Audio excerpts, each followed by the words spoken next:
horas e 22 minutos, agora no Jornal da Bandeirantes. Gente, nós vamos conversar com o Procurador-Geral da República, Augusto Aras, entrevista ao vivo, também transmitida pelo youtube.com/Rádio Bandeirantes Oficial. Procurador Augusto Aras, seja bem-vindo à Rádio Bandeirantes. Bom dia para o senhor, aqui é o Pedro Campos, tudo bem? Bom dia, Pedro Campos. Bom dia, Cláudio Humberto. Bom dia, Thaís Freitas, Sônia Blota. Bom dia, é com satisfação que venho me manifestar depois dos convites feitos pelo nosso amigo Cláudio Humberto, que representa bem o jornalismo brasileiro há tantos anos e nós o acompanhamos, assim como a Rede Band News, seja o rádio, seja a televisão. Muito obrigado pelo convite e estou à disposição dos senhores e senhoras. Vamos começar falando sobre o assunto principal aí que envolve o Ministério Público Federal, né, que é a conclusão da Polícia Federal a respeito do vazamento de dados sigilosos aí pelo presidente da República. Isso já chegou à PGR? Como que vai ser tratado esse assunto depois da conclusão da Polícia Federal, que houve esse vazamento? Não houve o indiciamento segundo a PF, porque tem uma divergência no Supremo sobre o poder da Polícia Federal indiciar um presidente da República, né? Isso já chegou à Procuradoria-Geral da República? Como que o assunto vai ser tratado daqui para frente? Olha, o assunto chegou agora. Nossa assessoria está examinando, mas chegou agora, tem 2 dias. Eu estou em quarentena desde a quarta-feira e mesmo afastado do trabalho do gabinete, me encontro em casa trabalhando, mas a assessoria já está trabalhando no caso e nós vamos nos manifestar no tempo devido, e de forma que os trabalhos seguem num ritmo normal, num ritmo ordinário, porque nós temos uma pauta mensal de milhares de processos, e é evidente que um processo que possa ter interesse nacional como esse tem preferência e nós veremos lhe devolver ao ministro relator no tempo devido. Tem algum prazo para essa análise, procurador, só para não perder a oportunidade aqui? Olha, o ministro relator pôs um prazo, um prazo que nós chamamos de prazo judicial. Do ponto de vista legal, não há prazo para o Ministério Público nas investigações. Mas o eminente relator pôs um prazo de 15 dias. É um prazo suficiente para que nós nos manifestemos. Doutor Augusto Aras, muito bom dia, muito obrigado por aceitar o nosso convite e participar aqui dessa conversa. E eu gostaria de iniciar a minha participação nessa entrevista, procurador, querendo saber o seguinte, que o senhor falasse sobre os ataques que tem sofrido, porque a PGR, a Procuradoria-Geral da República, deu encaminhamento a um processo, no qual foi provocada a se manifestar, que envolve a cúpula da CPI da pandemia. Esses senadores, esses 3 senadores, né, o presidente, o vice-presidente e o relator, eles são acusados de vários crimes, né, como inclusive abuso de poder, etc. Mas a reação deles é como se os senadores se considerassem, como é que eu diria, blindados, acima da lei. É como se eles não pudessem ser, de alguma maneira, incomodados com a força ou pela mão da justiça. Eu queria que o senhor falasse sobre isso, sobre os detalhes, inclusive os aspectos, inclusive legais desse procedimento, e como o senhor reagiu aí, ou recebeu esse tipo de crítica por ter simplesmente feito o encaminhamento que cabe à Procuradoria-Geral da República nesse caso. Bom dia, Cláudio Humberto. No particular, este é um trabalho burocrático. É preciso ouvir as pessoas. Nós não fazemos como outrora. Nós não atiramos primeiro para perguntar depois o que é que houve. Toda e qualquer manifestação que chega na PGR é autuada, é analisada por um corpo de servidores, depois é passado para os assessores do Procurador-Geral e, se for autêntica a autoria da representação ou de qualquer expediente que envolva fato ilícito, então nós ouvimos sempre as autoridades. Esse é um ato burocrático normal e o próprio Procurador-Geral da República vem sendo durante toda a sua gestão, 28 meses, recebendo da imprensa sempre notícias de que pode um leigo imaginar que é uma cobrança para se manifestar sobre isso, sobre aquilo, e, na verdade, existe uma burocracia, existe uma ordem dos serviços. E esse procedimento, ele está dentro da normalidade. O Procurador-Geral não pode jogar na lata do lixo nenhuma manifestação cidadã, nenhuma, absolutamente.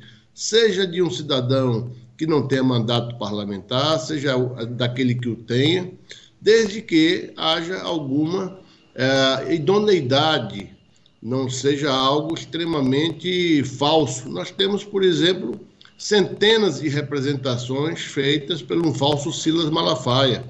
O próprio pastor já se queixou e nós abrimos um inquérito. Nós temos um advogado que tem 400 representações contra autoridades federais. Essas representações contra ministros de Estado, ministros do Supremo Tribunal Federal, contra todas as autoridades. Esse advogado, inclusive, já foi representado na OAB.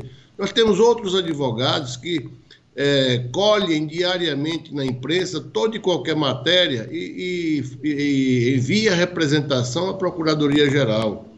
Isso é um cotidiano, são abusos de direito que nós não podemos, primeiro, ignorar, investigar, avaliar para tomar uma medida. Quando nós superamos essa primeira avaliação e os fatos possam merecer algum cuidado, aí sim, nós ouvimos sempre.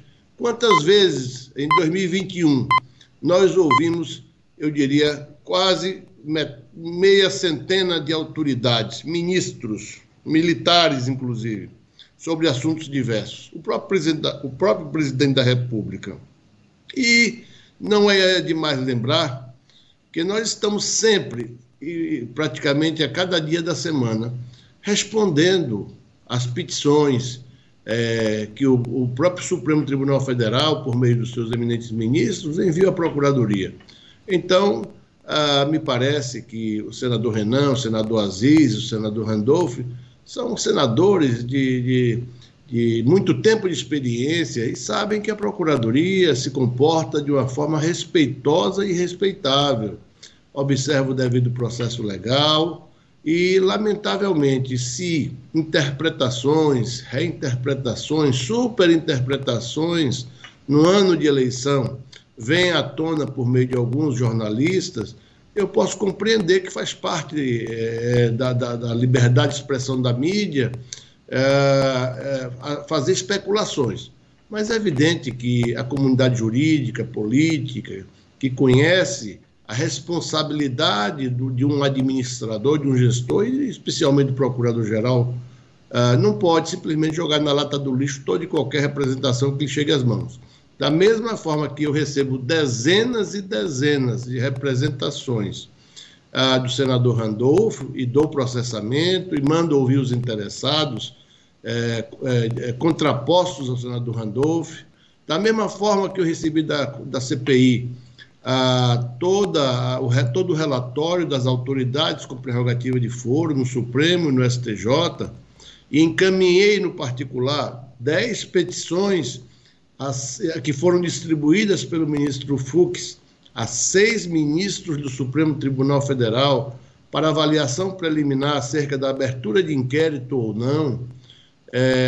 Tudo isso faz parte de uma burocracia. É evidente que a mídia tem sua forma de ser, nós respeitamos, mas também é preciso que a comunidade jurídica e política compreenda que, após a Constituição de 88, nós não podemos fazer como acontecia no passado. Uma autoridade administrativa ou não recebia uma petição que fosse, e às vezes deixava na mesa guardado, jogava na lata do lixo sem prestar contas.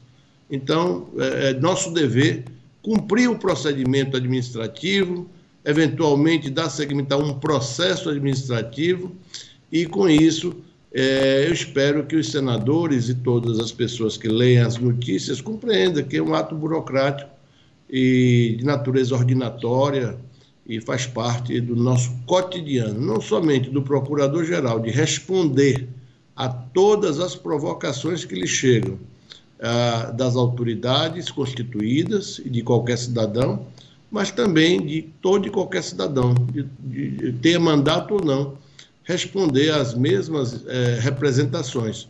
Esta é a natureza do sistema penal acusatório. Nós temos um delegado que investiga, um membro do Ministério Público que acusa, um juiz que julga.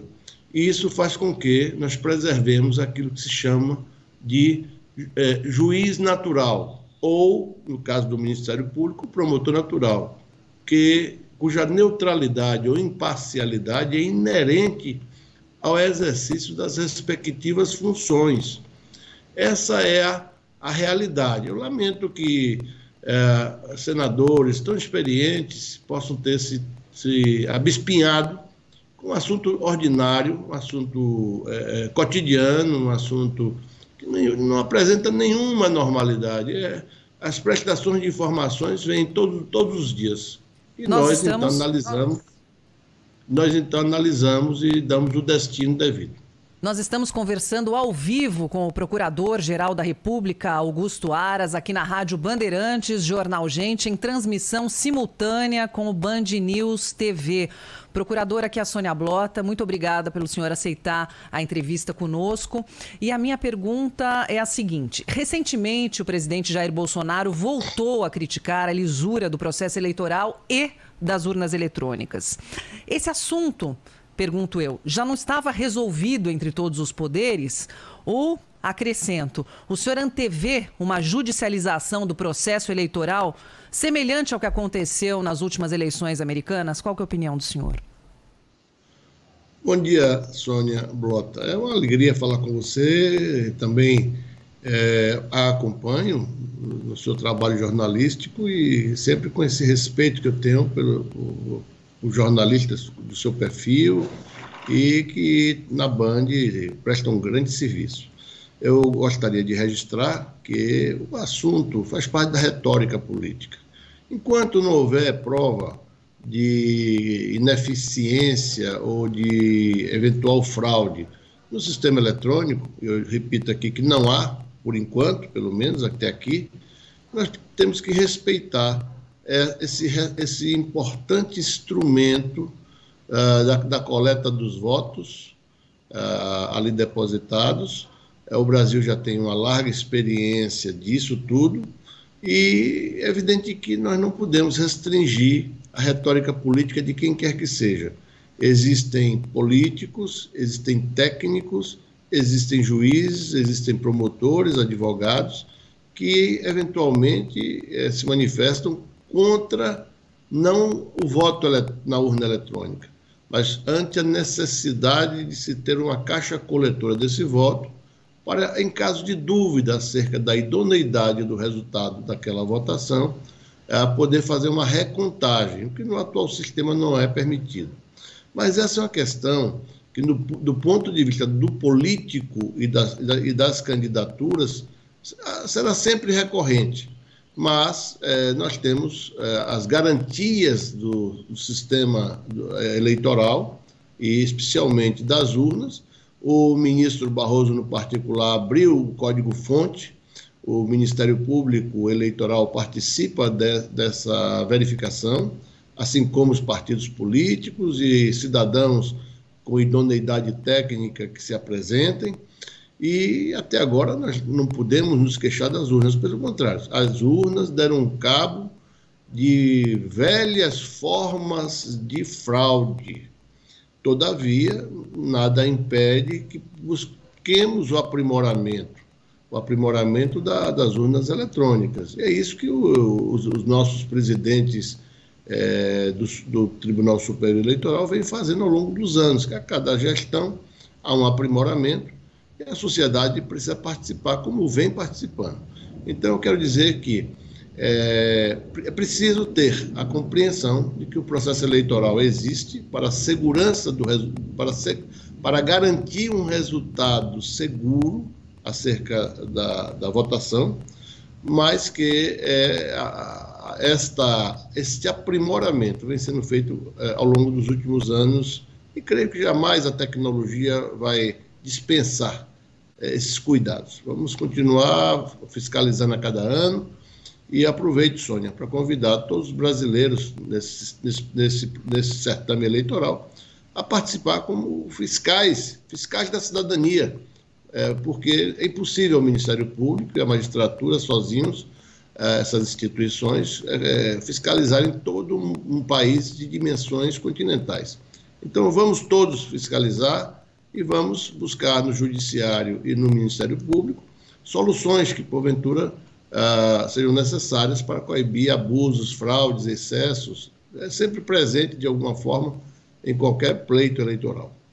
Procurador-Geral da República, Augusto Aras, ao vivo, na Rádio Bandeirantes e também no Band News TV, o canal 24 horas de informação do Grupo Bandeirantes. Procurador, bom dia, aqui é a Thaís Freitas.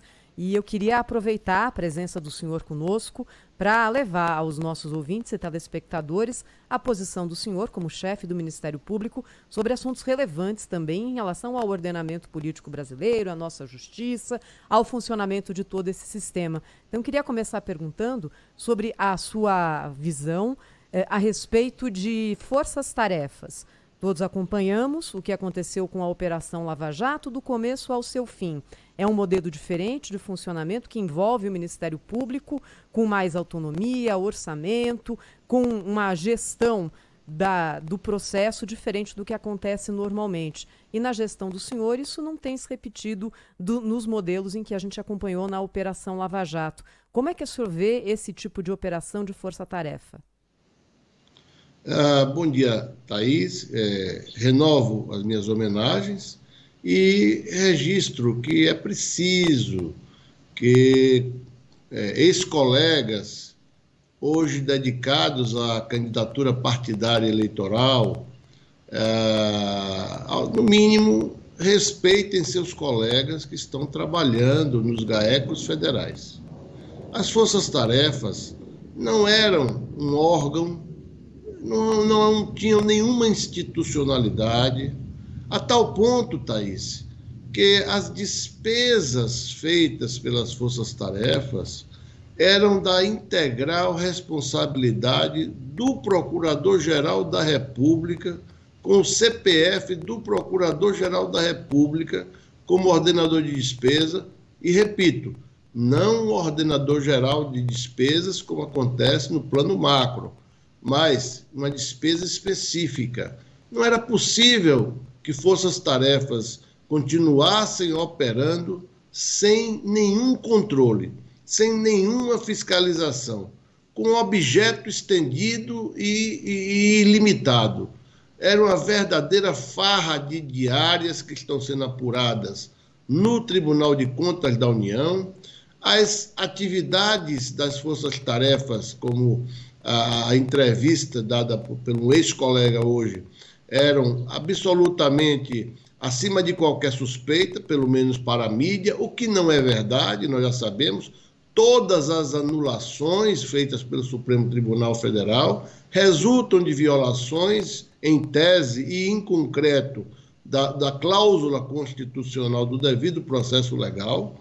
E o que nós fizemos foi simplesmente instalar, já em funcionamento, 7 GAECos federais que, mesmo criados desde 2013, jamais foram implantados, e mais 10 em implantação, dando institucionalidade a esses GAECos. É preciso registrar, Thaís, que esses GAECos federais, eles têm toda uma formalidade. E este Procurador-Geral da República, no particular em Curitiba, deu todas as condições de um ofício que tinha um dono, que viola o princípio da impessoalidade, que viola o princípio do promotor natural. Um promotor, durante quase 6 anos, esteve mandando nos seus pares, convocando pares para dar ordens e dando só de despesas de segurança pessoal, porque se dizia ameaçado de morte, mais de 1 milhão por mês por ano da segurança institucional, para dar cursos fora de Curitiba.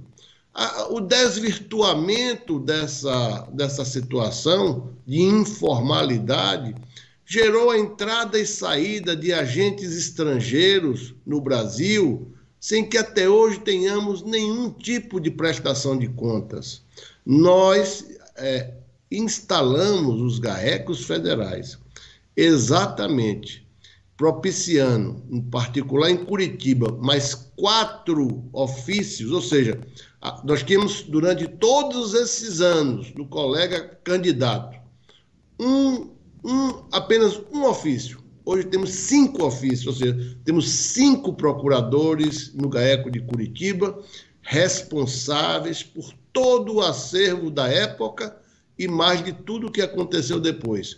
E temos 36 servidores alocados exclusivamente para apoiar esses 5 ofícios. Imagine você, 36 servidores, 5 procuradores só para os GAECos, é muito mais do que quase todas as unidades dos estados da federação.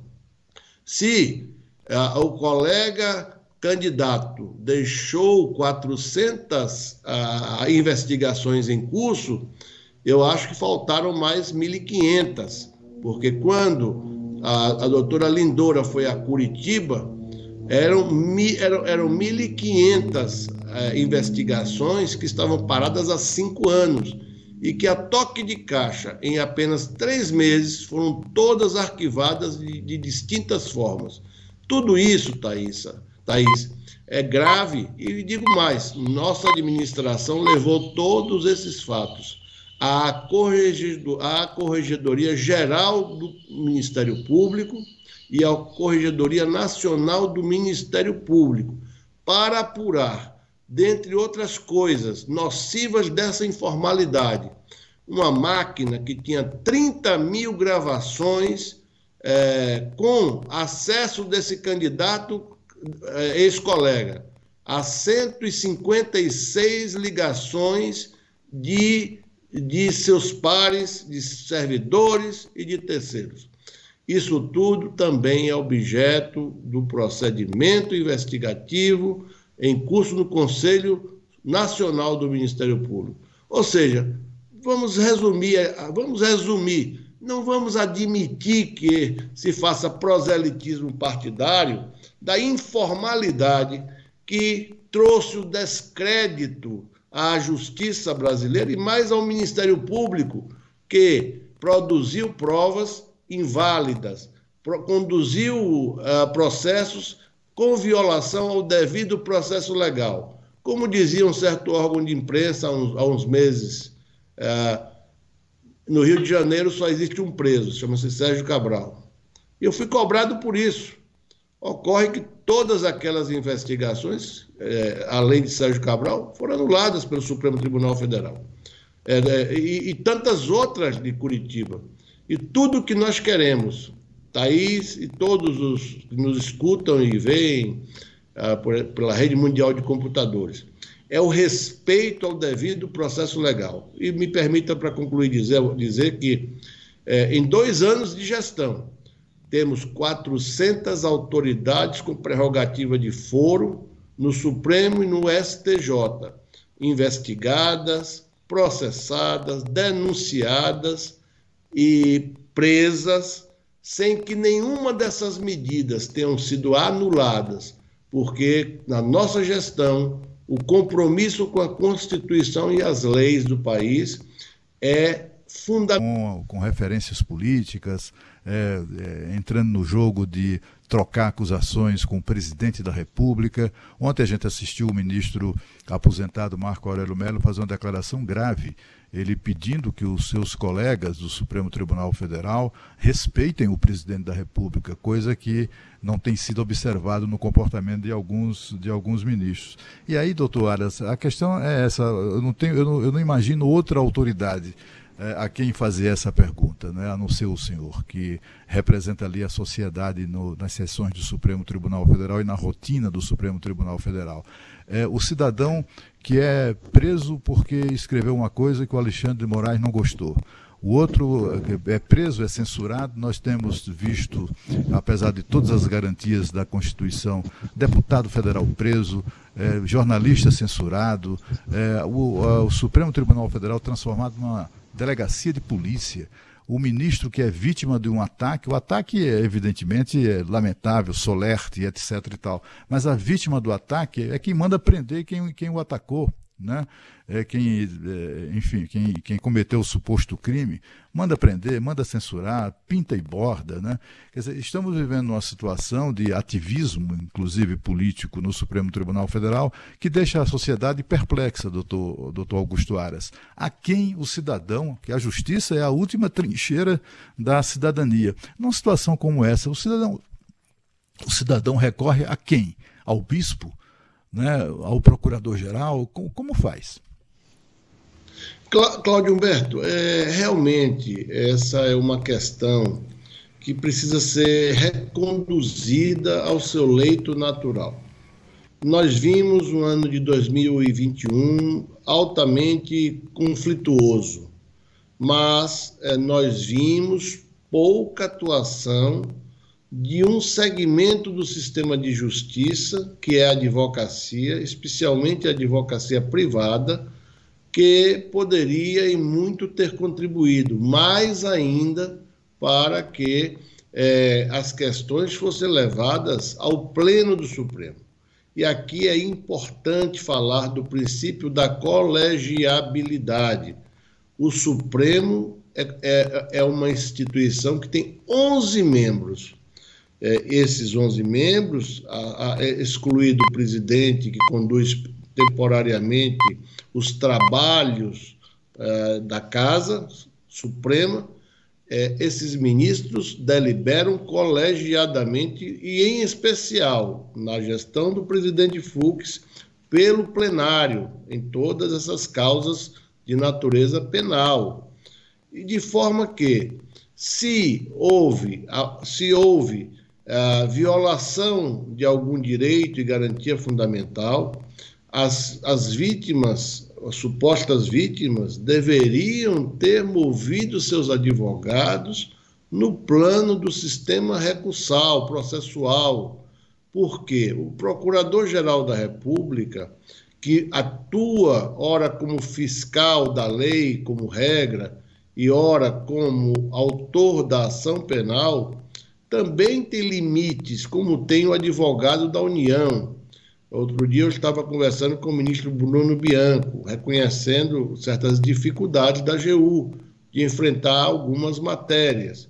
Nós agimos dentro do contexto de um sistema normativo. Mas existem também órgãos como a AGU, como a Defensoria Pública, que dispõem de remédios processuais. O que nós não podemos fazer é ignorar a ordem jurídica. No regime democrático, no sistema econômico, existe uma ordem jurídica que sustenta a vida pública nacional, que sustenta o próprio Estado, que é o cumprimento da Constituição e das leis. Eu, muitas vezes, que fui advogado muitos anos, e que sempre nunca deixei escapar um recurso cabível que houvesse para fazer.